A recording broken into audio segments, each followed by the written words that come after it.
तो साहिबान, कदरदान, मेहरबान, दिल और दिमाग थाम के सुनिएगा। कहानियों का मंत्रा सीजन 1 की अपरंपार छप्पर फाड़ धुआंधार सफलता के बाद एमएनएम टॉकीज पेश करते हैं कहानियों का मंत्रा सीजन 2 यानी कि दोगुनी खुशी और दोगुना मजा। अजी कहानियों का क्या है जनाब, हर घड़ी हर लम्हा हर कोई ना कोई कहानी ही तो बुन रहा होता है, फिर चाहे वो कहानी अच्छी हो या बुरी, हिट हो या फ्लॉप।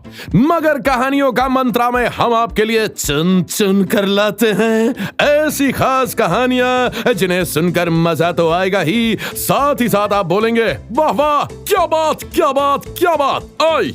तो आज की ऐसी ही मजेदार कहानी है यूरोप के जाने माने film director, producer, script writer, actor, cameraman, lightman और ऑडियंस खुद मिस्टर माइकल हकीम की, जो अपने कंट्री की सुस्त और सुकून से भरी लाइफस्टाइल से बोर होकर करना चाहते हैं कुछ नया, कुछ एक्साइटिंग। उन्हें एक ऐसी ग्लोबल फिल्म बनाने का कीड़ा है जो हो जाए पूरी दुनिया में मशहूर। और पूरी दुनिया में भारत की बढ़ती लोकप्रियता को मद्देनजर रखते हुए उन्होंने सोच लिया कि भाई फिल्म होगी तो भारत के ही ऊपर। तो यूरोप से वाया लंदन की इनडायरेक्ट फ्लाइट पकड़कर डायरेक्ट पहुंच गए जी भारत के ऊपर फिल्म बनाने। ये देखिए उनकी फ्लाइट लैंड करी। एयरपोर्ट में उन्हें रिसीव करने पहुंचे इंडिया में उनके लिए रिसर्च कर रहे script writer mister Pintu ji.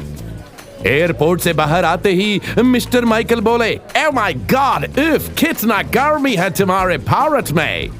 इस पर देशभक्ति में सर से लेकर पांव तक लबालब भरे पिंटू जी बोले, अरे सर, पूरे भारत में अलग अलग जगहों पर अलग अलग किस्म की ऋतुएं होती हैं। ऋतु वो नहीं जो मेरे बगल में रहती है, मैं सीजन्स की बात कर रहा था सर। भारत के कुछ हिस्से ऐसे हैं जैसे कि कश्मीर, जहां में इस वक्त ठंड पड़ रही है, और भारत के कुछ हिस्से ऐसे हैं जैसे कि राजस्थान, जहां में इससे भी ज्यादा डबल गर्मी है। ये सुनकर माइकल हकीम भी सोच में पड़ गए कि अरे भाई, एक भारत और इतने मौसम, ऑसम। एयरपोर्ट से होटल की तरफ आगे बढ़ते हुए माइकल ने देखा कि बहुत से लोग सड़कों पर नाच रहे थे। एक दूसरे के चेहरे पर रंग गुलाल लगा रहे थे, ढोल नगाड़े बज रहे थे। माइकल हकीम जी ने पूछा, oh my God, what are they doing? इससे पहले कि पिंटू कुछ बता पाता, माइकल जी फिर से बोले, Oh yeah, they must be playing Holi. I have seen videos of Holi festival. तुम्हारे लिए होली डे। इस पर मुस्कुराकर पिंटू जी बोले, अरे नहीं जी डायरेक्टर भाई साहब, होली तो जी आती है फरवरी मार्च के महीने में। ये तो जी इंडिया के सबसे बड़े फेस्टिवल की खुशी मनाई जा रही है। इतने में खुशी से नाच रहे लोग चिल्लाने लगे, जीत गए। माइकल भाई साहब सोचने लगे कि भाई आखिर क्या जीत गए। पिंटू जी से पूछे, Oh, is this about cricket match? I know तुम इंडियंस क्रिकेट के लिए पागल crazy। पिंटू जी बोले, अरे बात तो सही है भाई साहब, इंडियंस क्रेजी तो हैं क्रिकेट के वास्ते, मगर ये क्रिकेट मैच जीतने की खुशी नहीं मना रहे। ये तो जी दुनिया के सबसे बड़े डेमोक्रेसी के सबसे बड़े मैच यानी कि इलेक्शंस जीतने की खुशी मना रहे हैं। और जी जो पार्टी जीती, ये उसी पार्टी के सपोर्टर हैं जो जीतने की खुशी में नाच रहे हैं। आगे का ट्रैफिक जाम देखकर पास के ही नींबू शिकंजी के ठेले पर गाड़ी रुकवा दी पिंटू जी ने और डायरेक्टर साहब को पिलाई इंडिया की वर्ल्ड फेमस नींबू शिकंजी। खट्टी खट्टी चुस्की लेते हुए डायरेक्टर साहब बोले, Okay, after taking some rest in the hotel, we will go on India tour. मुझे इंडिया दिखाओ, show me India अगले 3-4 घंटों में। जरा जज्बाती होते हुए पिंटू भाई साहब बोले, देखिए भाई साहब, जितने बड़े आपके यूरोप में पूरे देश होते हैं ना, उससे बड़े तो हमारे भारत में एक एक स्टेट यानी कि प्रदेश हैं, और ऐसे 28 स्टेट्स हैं यहाँ, जिन्हें 3-4 घंटे तो क्या 3-4 जन्मों में भी घूमना नामुमकिन है। ये सब सुनकर गहन चिंता में पड़ गए माइकल भाई साहब। बोले, Oh Okay, I will think about the location बाद में later.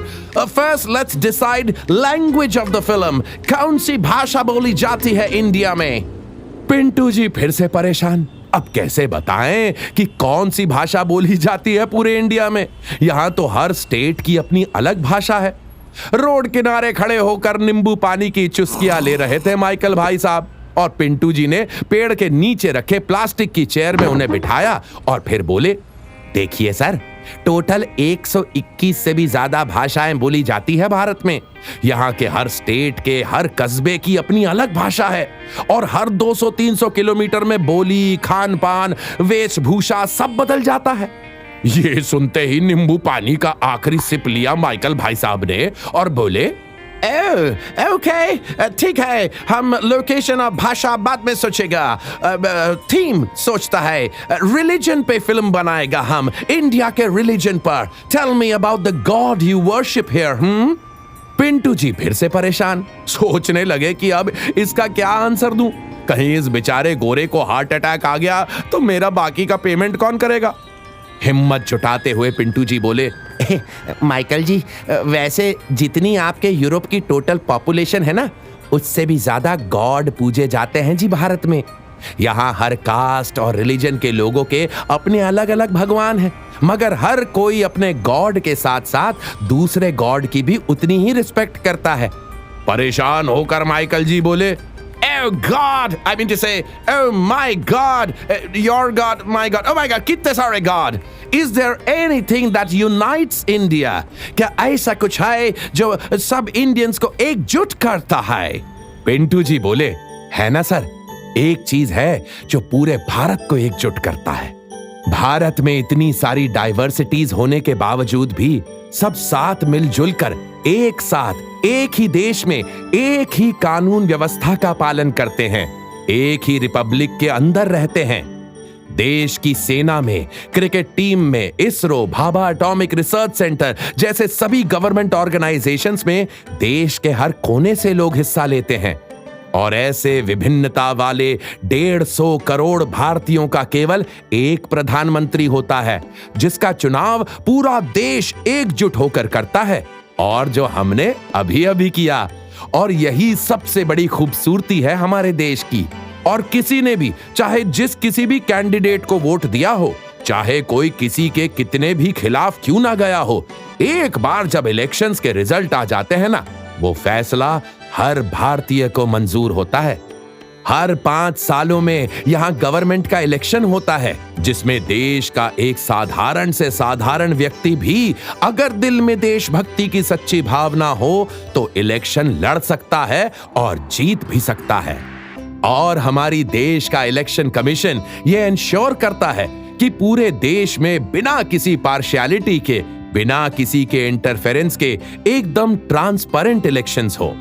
अरे इंडिया के गुजरात के जंगलों के बीच एक जगह ऐसी भी है जहां सिर्फ एक वोटर रहता है, फिर भी जब भी देश में इलेक्शंस होते हैं, इलेक्शन कमीशन की पूरी टीम उस जंगल में पोलिंग बूथ सेटअप करती है ताकि उस एक भारतीय को भी वोटिंग का अधिकार मिल सके। क्योंकि डेमोक्रेसी में हर एक आदमी, हर एक वोट कीमती होता है। यही है मेरे देश की सबसे खूबसूरत बात। इतना सब सुनकर माइकल भाई साहब के तो होश ही उड़ गए। वो बोले, हम समझ गया, इंडिया जैसा देश ना कोई था, ना कोई है, ना कोई रहेगा। इंडिया के ऊपर 2 घंटे की फिल्म बनाना कैंसल। इंडिया के इस ब्यूटीफुल डेमोक्रेसी के ऊपर मैं पूरी सीरीज बनाएगा।